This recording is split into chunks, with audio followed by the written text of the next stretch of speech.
ওয়াতাশাহুদ feel আউয়াল ওয়াল জুলুসু লাহু। আল্লাহ পাকের সমস্ত প্রশংসা যে আল্লাহ পাক রব্বুল আলামিন আমাদের উপর 5 ওয়াক্ত সালাত ফরজ করেছেন।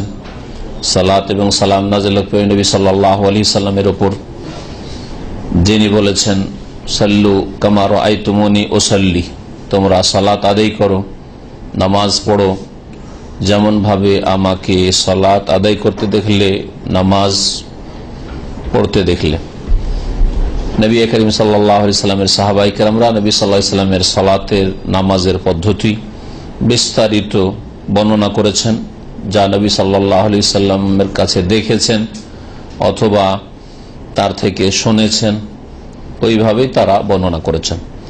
সহি সূত্রে সহি সনদে যেইভাবে নবী করিম সাল্লাল্লাহু আলাইহি সাল্লাম থেকে বর্ণিত নবী সাল্লাল্লাহু আলাইহি সাল্লামের নামাজ, ওইভাবে প্রত্যেক মুসলিমকে নামাজ আদায় করতে হবে। আমাদের আজকের দর্শের বিষয়বস্তু হচ্ছে সালাতের ওয়াজিবাত, অর্থাৎ নামাজের মধ্যে যে সব কথা বা কাজ ওয়াজিব, নামাজের মধ্যে যেই কথা কাজগুলি ওয়াজিব সেগুলি সম্পর্কে। আর সেগুলি হচ্ছে 8টি। প্রথম সংক্ষেপে 8টি গণিয়ে দিই, আর তারপরে প্রত্যেকটির দলিল প্রমাণ নবী করিম সাল্লাল্লাহু আলাইহি সাল্লামের হাদিস থেকে বা নবী সাল্লাল্লাহু আলাইহি সাল্লামের আমল থেকে আমরা পেশ করার চেষ্টা করব। লেখক বলছেন যে ওয়াজিবাতুস সালাত, সালাতের ওয়াজিব সমূহ। ওয়াজিব সম্পর্কে ভাষ্যকার বলছেন যে ওয়াজিব সালাতের তাকেই বলে যা ইয়াসকুতু বিসাহু, ভুলে গেলে, খেয়াল ছাড়া হলে তা মাফ হয়ে যায়। যদি কেউ ভুলে যায় ওয়াজিব আদায় করতে, সে বলার বিষয় হলে বলতে অথবা করার বিষয় হলে করতে, সে ওয়াজিবটা আদায় করতে যদি ভুলে যায় তাহলে সেটা মাফ হয়ে যায়, তাতে কোনো যায় আসে না। তবে ওতে যে ত্রুটি হলো, ঘাটতি হলো, ওয়াজবরু ওয়াইজবারু বেসাজদাতাই সাহু, এই জন্য সেজদায় সাহ করে তার ঘাটতি পূরণ করতে হবে। যেটা ওয়াজিব ছুটে গেল, এই ত্রুটি পুরা করতে হবে 2টি সেজদা করে, যাকে সেজদায় সহ বলা হয়। সেজদায় সহ মানে ভুলের সেজদা, ভ্রমের সেজদা, ভুল হয়ে গেছে। এই রকম ক্ষেত্রে যে 2টি সেজদা করা হয় সালামের আগে অথবা সালামের পরে, এক সালাম ফেরার পরে, মাঝখানে নয়, যেমন ভাবে এক শ্রেণীর লোকেরা নাকি দেশে করে, জানি না, ওদের দলিল আল্লাহ পাক ভালো জানেন আর ওরা জানে। তবে নবী করিম সাল্লাল্লাহু আলাইহি সাল্লাম থেকে প্রমাণিত সেজদায় সহ কাবলা সালাম হয় 2 সালামের আগে রয়েছে, তাশাহুদ যখন সবকিছু পড়া হলো, দোয়া মাসুরা পড়া হলো তারপরে, আর না হলে বাদাস সালাম, 2 দিকে সালাম ফেরার পরে। তো ওয়াজিব বলা হয় যদি ভুল হয়ে যায়, ভুলে গিয়ে থাকে, তাহলে সেটা মাফ হয়ে যাবে আর ওর ঘাটতি পূরণ করা হবে সেজদায় সহ দিয়ে। সেজদা সহ করা হয় 3টি ক্ষেত্রে। সেজদা সহর মাসলা বিস্তারিত বলবো না, শুধু এই ক্ষেত্রটি জানেন। সেজদা সহ কখন করবেন? যদি আপনার নামাজে কিছু বাড়িয়ে দিয়ে থাকেন, বাড়াইতে হইতে না বাড়িয়ে দিয়েছেন, একটা অবস্থা। আরটা হচ্ছে নামাজে কিছু কমিয়ে দিয়ে থাকেন, ওয়াজিব কমে গেছে, সুন্নত কমানো নয়, সুন্নত কমালে বা কমে গেলে নয়।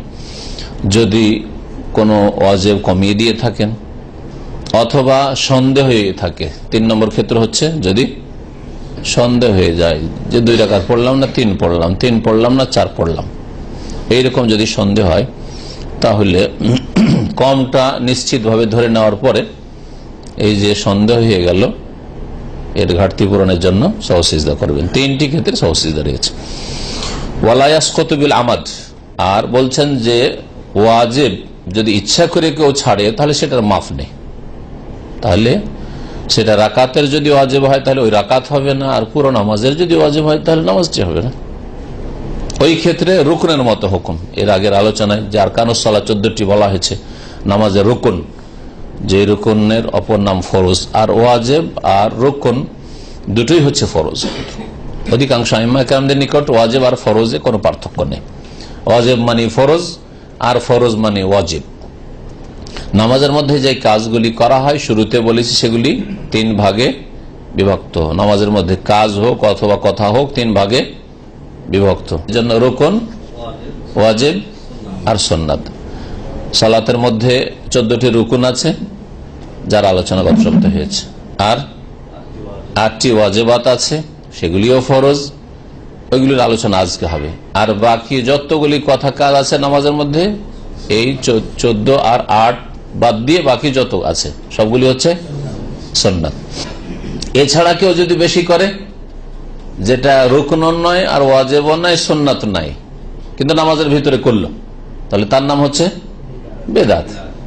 নামাজের ভিতরে বা আগে বা পরে করে, যেমন নামাইতে পড়া, যায় নামাজের দোয়া পড়া, ইক্তাদাতে বিহাজাল ইমাম পড়া, আনা ইমাম লিমান হাজার আমাল্লাহ হাজার পড়া, সবগুলি বিদাত, অ্যাড করা, সংযোজন। এগুলি রুকনও নয়, ওয়াজিবও নয়, সুন্নাতও নয়, তার মানে বিদাত। এইরকমই সম্মিলিত মোনাজাত করা সালাম ফেরার পরে। যখন ইকামত শেষ হলো তখন হাক্কান লা ইলাহা ইল্লাল্লাহ বলা। অনেক আরবরা এই বিদাতটা করে। আরব মানে সৌদিরা বলছে না, এদের অশিক্ষিতরা হইতে পারে, কিন্তু অন্যান্য আরব দেশের অনেকে, মিসরি দেখা যায়, সুডানি দেখা যায়, এদের মধ্যে অনেক বিদাত আছে। আর অজ্ঞতা